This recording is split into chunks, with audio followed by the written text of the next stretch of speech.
각종 부동산 정보가 함께하는 이현진 기자의 톡톡 부동산입니다. 이 기자 어서 오세요. 네, 안녕하세요. 자, 오늘은 어떤 내용으로 함께할까요? 네, 이번에 문재인 정부가 두 번째 발표한 파리 부동산 대책 발표 이후에 시장 상황은 어떤지 또 반응은 어떤지 오늘 좀 살펴볼 텐데요. 네. 이번 부동산 대책은 누구도 예상하지 못했던 아주 깜짝 발표였습니다. 그래서 지금 부동산 시장에 어떤 영향을 미칠지 기대와 우려가 크게 공존하고 있는 상황인데요. 네. 일단 부동산 시장은 혼란에 휩싸였고요. 또 규제가 약한 지역에서는 청약 경쟁률이 치솟고 풍선 효과 조짐도 목격이 되고 있습니다. 그래서 오늘 이제 시장 상황 어떤지 좀 자세하게 살펴보도록 하겠습니다. 네, 오늘 톡톡 부동산에서는 파리 부동산 대책 발표 후에 부동산 시장 상황을 이현진 기자와 좀 자세하게 살펴보겠습니다. 자, 일단은 이번 대책이 꽤 강력한 규제라는 데 대해서는 다들 좀 동의하는 분위기죠? 네, 그렇습니다. 업계 관계자들의 얘기를 들어보면요.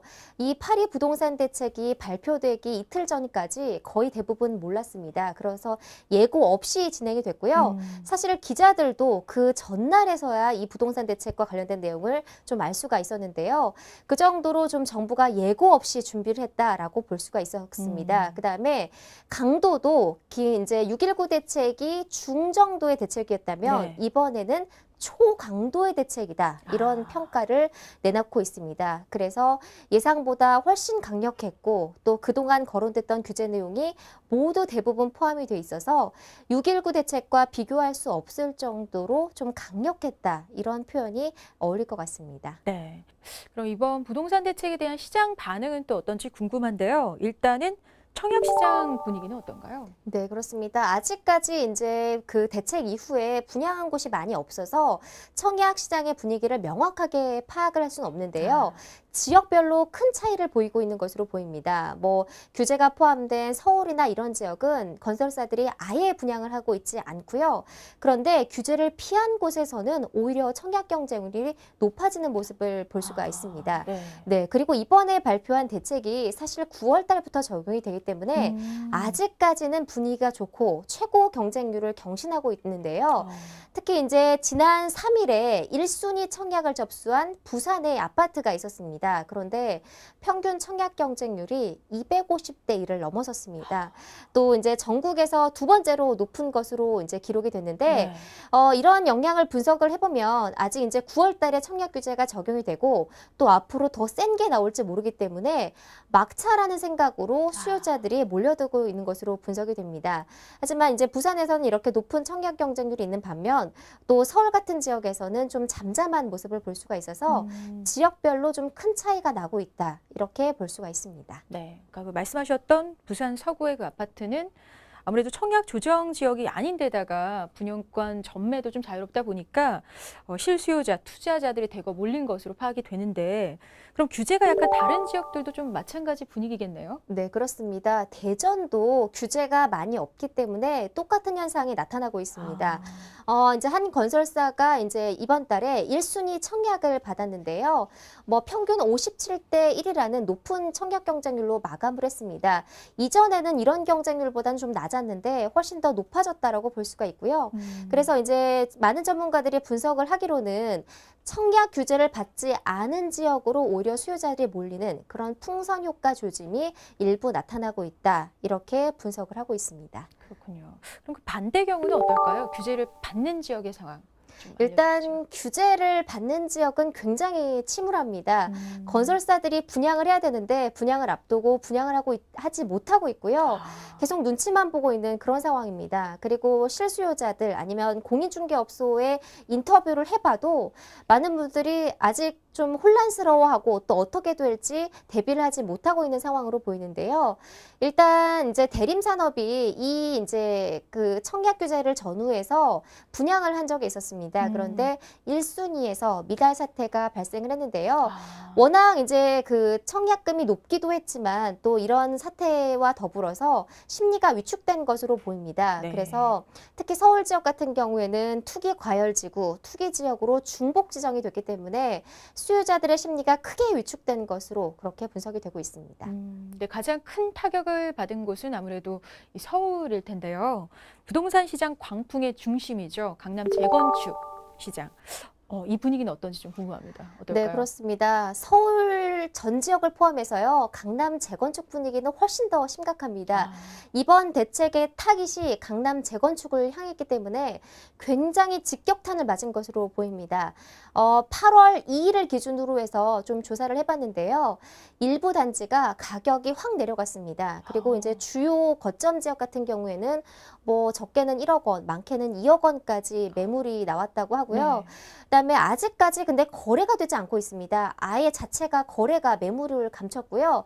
사려는 사람도 없고 팔려는 사람도 없는데 특히 이제 다주택자 같은 경우에는 세금을 피해서 팔려고 하지만 사려는 사람이 없다고 합니다. 그 정도로 강남 재건축일 때는 거래가 거의 끊긴 상황이고요.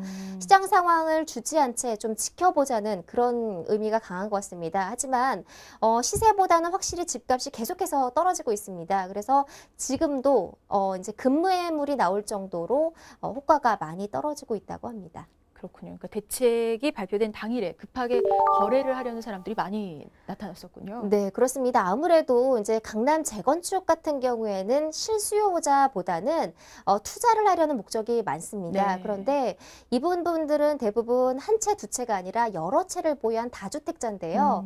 이번 대책 내용을 자세히 보면 다주택자에 대한 규제 내용이 굉장히 많습니다. 네. 그래서 아파트를 가지고 있는 것만으로도 굉장히 내야 될 세금이 많기 때문에 이분들이 대책이 발표되자마자 굉장히 팔려고 노력을 했습니다. 그래서 서울 서초구 반포 한신 3차 168제곱미터가 있었는데요. 최근에 28억 원의 거래가 됐는데 8월 2일 날 그날 딱 2억 원이 낮은 26억 원의 매매가 됐다고 하고요. 싸게라도 빨리 팔겠다. 네, 그렇습니다. 2억 원을 손해보더라도 손해보면서 파는 게 더 낫다라고 판단을 한 것 같고요. 그다음에 이제 105제곱미터도 17억 원 이상의 이제 거래가 됐었는데 그날에 16억 중반대에 팔린 것으로 집계가 됐습니다. 그다음에 또 대표적인 단지죠. 강남구 대치동 레미안 대치 팰리스 단지 같은 경우에는 잔금을 치르려는 사람들이 굉장히 몰렸습니다. 그래서 그날에만 이례적으로 10건의 매매 거래가 신고되기도 했고요. 그래서 강남 재건축은 이번 대책의 여파가 굉장히 컸기 때문에 다주택자들 또 투기 수요들이 굉장히 당황한 것으로 그렇게 분석이 되고 있습니다. 네, 그러니까 그 발표 당일날 굉장히 분주했다라는 느낌이 드는데 하지만 다음 날인 3일, 그러니까 규제가 적용된 후부터는 분위기가 좀 달라졌겠죠? 네, 그렇습니다. 일단은 가장 큰 게 관망세로 접어들었습니다. 대체적으로 거래가 잘 이루어지지 않고 있다고 하고요. 집을 사려는 사람하고 팔려는 사람 모두 이번 대책이 워낙 컸기 때문에 조금 더 지켜보자, 분위기가 어떨지 좀 보자라는 의미가 강한 것 같습니다. 그다음에 이제 정부가 특히 이번에 양도소득세를 강화한 만큼 강남권 일부 집주인들은 거래하지 않으면 된다라는 이런 식의 입장을 보이고 있기도 합니다. 그래서 뭐 양도세, 규제 뭐 이런 내용들이 너무 많기 때문에 일단은 집주인들이 좀 숨죽여서 있거나 아니면 급한 사람들은 급매물이라도 처분하자 이렇게 나눠서 갈리고 있는 것으로 보입니다. 그렇군요. 그러니까 청약 조정 지역의 투기 과열 지구 그리고 투기 지역까지 정말 상중 규제라는 쇠사슬에 묶여 있는 이 서울 강남의 부동산 시장. 직격탄을 맞았다고 봐야 되겠네요. 네, 그렇습니다. 제가 앞서서 말씀드린 강남 재건축을 포함해서 서울 지역 그리고 이번 대책에 3중 규제를 받은 지역들은 굉장히 열기가 갑자기 식는 모습을 보였습니다. 일단 집값이 이 대책 발표 전주에 최고 상승률을 기록을 했는데요. 상승세가 일단 멈추고 하락을 하고 있고요. 그다음에 부동산 시장을 오가던 발길도 완전히 끊겼다고 합니다.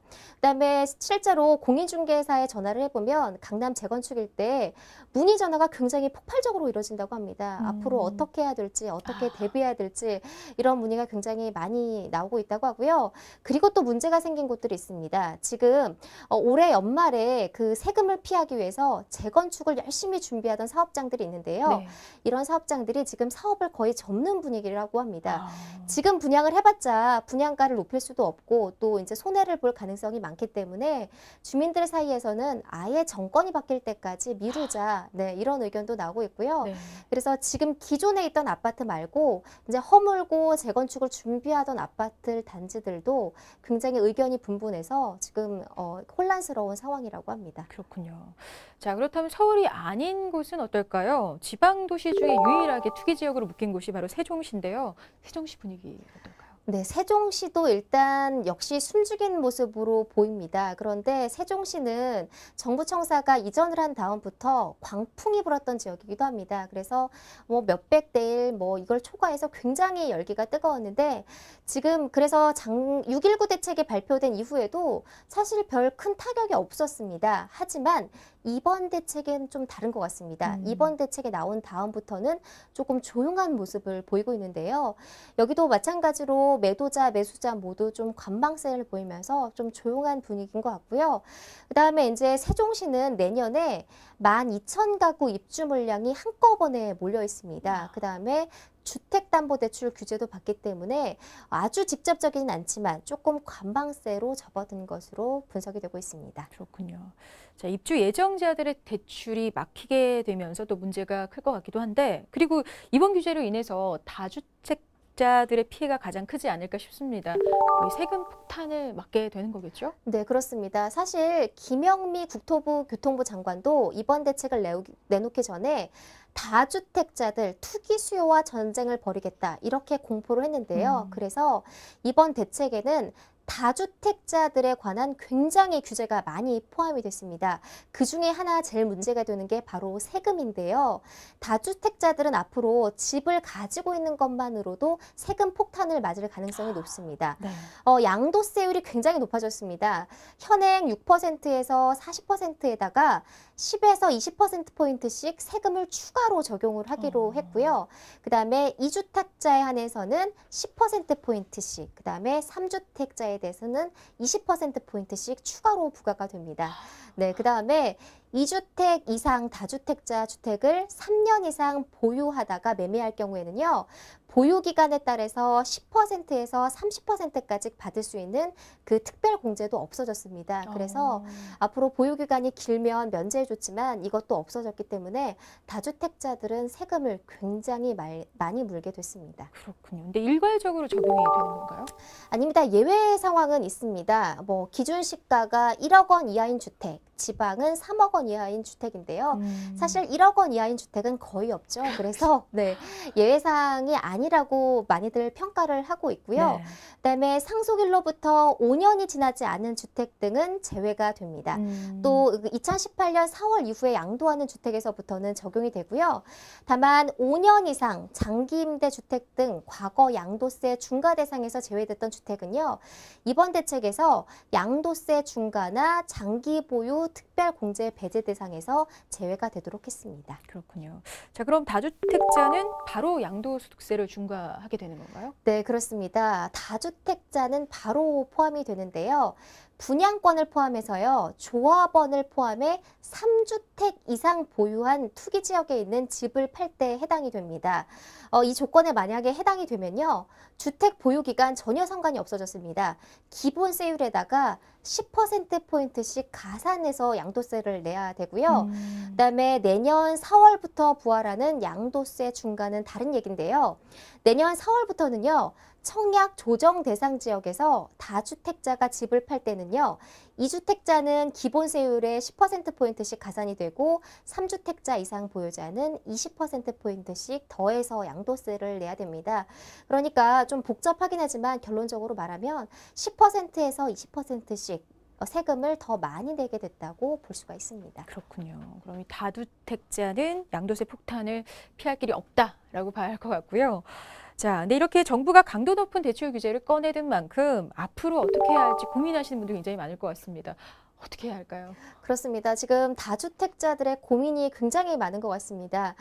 사실 정부의 의도는요. 이렇게 강력한 대책을 내놓은 건 집을 팔아라는 시그널이 강한 것 같습니다. 그러니까 집을 투기 목적으로 여러 채 보유하지 말고 내 집 마련을 위해서 써라. 그러니까 다주택자들은 세금을 물기 전에 팔아라라고 하는 의도가 심어져 있는데요. 네.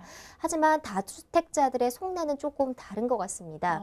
일단 당장 집을 팔기보다는 조금 더 지켜보자. 아니면 안 팔면 세금을 안 내기 때문에 가만히 보유하고 있자. 뭐 이런 의미도 강한 것 같고요.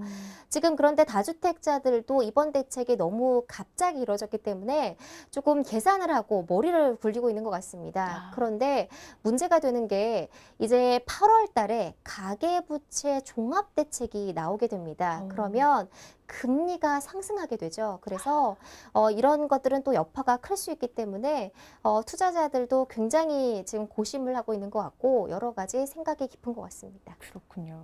자, 그럼 이제 이게 가장 중요할 것 같은데 이번 대책으로 집값 좀 안정될 수 있을까요? 네, 그렇습니다. 사실 이게 핵심입니다. 이번 고강도 대책을 내놨는데 집값 안정에 얼마나 효과가 있냐. 네. 이게 가장 큰 관건인데요. 그런데 문제는 좀 엇갈리고 있다는 겁니다. 전문가들의 의견이 효과가 있을 것이다 라는 의견이 있을 거고요. 아니다. 처음에만 조금 그렇지 다시 돌아올 것이다 라는 의견도 있습니다. 네. 그런데 효과가 없을 것이다 라는 주장의 얘기를 들어보면요. 후분양제나 분양가 상한제 뭐 이런 시장에 거품을 뺄 수 있는 또 근본적인 대책이 도입되지 않으면 장기적으로 집값은 또 오를 수밖에 없다는 겁니다. 특히 이제 서울 같은 경우에는 가장 이제 문제가 되는 게 정부에서는 다주택자 투기 세력을 잡기 위해서 이번 방안을 내놨는데요. 그런데 전문가들은 아니다. 경제는 수요와 공급 논리에 의해서 돌아간다라고 주장을 하고 있습니다. 그런데 서울이 집값이 부족한데 이거를 규제로 정부가 억제한다고 해서 공급이 부족한데 수요는 늘 있지 않냐. 그러니까 규제는 일시적인 현상이다. 이렇게 주장을 하고 있습니다. 그래서 가격을 결정짓는 수요와 공급 논리에 부합하지 않고 정부가 무조건적으로 규제를 하는 건 언젠가는 가격이 또 오를 거다. 이런 인식이 있다는 건데요. 그래서 아직까지 좀 지켜봐야겠지만 전문가들의 의견조차 엇갈리고 있는 상황입니다. 그렇군요. 자, 그리고 실수요자 피해, 또 시장 경색에 대한 우려도 있을 것 같은데 어떻습니까? 네, 그렇습니다. 당장은 이번 대책으로 인해서 좀 부동산 시장 과열이 좀 잠잠해진 분위기지만 그에 반해서 좀 우려스러운 점도 있습니다. 일단은 대출이나 청약 규제를 너무 강화시켰기 때문에 오히려 이제 수도권에서 서울로 들어오는 사람들 아니면 서울에서 정말 내 집 마련이 필요한 사람들 이런 실수요자들의 부담이 되게 커지게 됐고요. 특히 이제 그 2030 세대 젊은 사람들이 피해를 볼 수 있다는 우려도 나오고 있습니다. 그다음에 이제 앞으로 부동산 시장을 이렇게 규제하지 않아도 입주 물량 폭탄이 몰려오고 또 금리 인상이 이런 악재들이 있는데 이런 경기가 한꺼번에 몰리면 부동산 시장이 확 가라앉으면 국내 전반의 경제에 악영향을 미칠 수 있다. 이런 우려도 나오고 있는 상황입니다. 그래서 무주택자 서민을 위해서는 더 많은 혜택을 주고 또 이런 정책이 필요할 거라는 목소리도 나오고 있고요. 그래서 이제 부동산 시장을 사실 경기를 떠받들고 있는데 이 부동산 시장이 갑자기 한꺼번에 가라앉으면 경제 전반에도 문제가 생길 것이다. 이런 전문가들의 의견도 나오고 있습니다. 그렇군요. 근데 이 대출 규제로 인해 피해를 보는 서민들도 꽤 많이 있을 것 같아요. 네, 그렇습니다. 일단은 지금 이 대출 규제가 강화가 되면서 서민들, 그러니까 당장 돈을 내야 되는 서민들, 잔금을 치러야 되는 서민들이 굉장히 은행권으로 많이 몰리고 있다고 하는데요. 2006년에 참여정부가 강력한 부동산 규제를 내놨을 때 이금융권은 은행에 비해서 완화된 기준을 적용을 했는데요. 지금은 오히려 동일한 조건입니다. 그래서 이런 실수요자들이 1금융권과도 안 되고 2금융권도 안 되면 그럼 상대적으로 이율이 높은 3금융권 아니면은 더 안 좋은 곳으로 이동할 수 있다는 우려도 있는 것 같은데요. 그래서 이제 정말 내 집 마련이 필요한 서민들 아니면 생활비 조달이 필요한 그런 서민들이 피해를 볼 수 있다는 우려도 많이 나오고 있습니다. 그리고 또 이번 조치가 자영업자들의 자금 사정을 좀 악화시킬 우려도 있다는 말인 걸까요? 그렇습니다. 이제 결론적으로 좀 장기적으로 보면 일반 서민들뿐만이 아니라 이제 자영업자들이 좀 피해를 볼 수가 있는데요. 이제 금리가 계속 올라가고 대출 규제를 옥죄면서 이런 부분들이 굉장히 부담이 많이 작용을 하게 됩니다. 내 집 마련해서 빚 갚을 돈도 없는데 또 생활 신용담보대출을 받을 수도 없게 되니까 이런 부분들에서 정부가 좀 많이 돈 옥죄기에 들어간 것 같고요. 그래서 일부 시민들, 서민들이 피해를 볼 수 있다라는 우려도 계속해서 나오고 있습니다. 네. 자, 이번에 나온 파리 부동산 대책을 두고 이런저런 우려가 많습니다. 하지만 청와대 김수현 사회수석 비서관이 이 기자간담회를 통해서 강남을 비롯한 일부 지역의 집값이 비정상적이다. 그래서 물러서지 않겠다라고 강력한 입장을 밝혔거든요. 자, 그런 만큼 앞으로 정부가 어떤 대책을 또 내놓을지 시장은 어떻게 변화할지 조금 더 지켜봐야 할 것 같습니다. 톡톡 부동산 오늘 여기까지입니다. 이현진 기자 고맙습니다. 네, 고맙습니다.